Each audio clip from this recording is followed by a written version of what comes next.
Il voulait simplement pêcher, et il a remonté une magnifique jeune femme. Syracuse, un pêcheur irlandais malchanceux, trouve en mer un corps inanimé.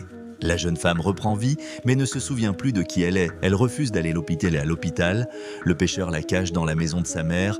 Elle demande à être appelée Ondine. Syracuse l'emmène sur son bateau et soudain, les prises augmentent. Les poissons viennent d'eux-mêmes dans les filets quand elle chante. Il croit qu'elle lui porte bonheur. À sa fille Annie, atteinte d'une maladie rénale, il raconte un conte sur une sirène. Mais la fillette comprend vite, ce n'est pas un conte. Elle lit des livres sur les ondines et se convainc qu'Ondine est bien une sirène. Annie raconte une légende selon laquelle, si l'on enterre sa peau, elle restera sur Terre pendant 7 ans. Ensemble, ils enterrent le sac à dos retrouvé.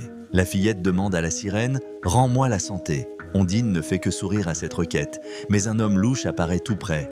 Il cherche la jeune femme. Annie tombe à l'eau et Ondine la sauve. Le pêcheur tombe chaque jour davantage amoureux d'elle. Elle aussi. Mais à confesse, il avoue sentir qu'un malheur approche. Et il avait raison. L'inconnu moustachu s'avère être son passé. De la contrebande. Le sac contenait des substances interdites. C'est cela qu'elle avait caché. La fillette a déplacé le sac pour qu'Ondine ne parte pas. Les malfaiteurs exigent qu'on leur rende. Le pêcheur est violemment battu. Ondine est emmenée pour le chargement.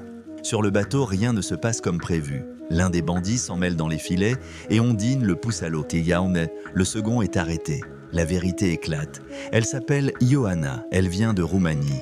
L'homme avec qui elle transportait la marchandise a tenté de la tuer. La mer l'a rejetée vers Syracuse. Ioana doit être expulsée. La seule solution, le mariage. Syracuse lui demande sa main. Désormais, elle n'est plus un mythe, plus une sirène, mais sa femme.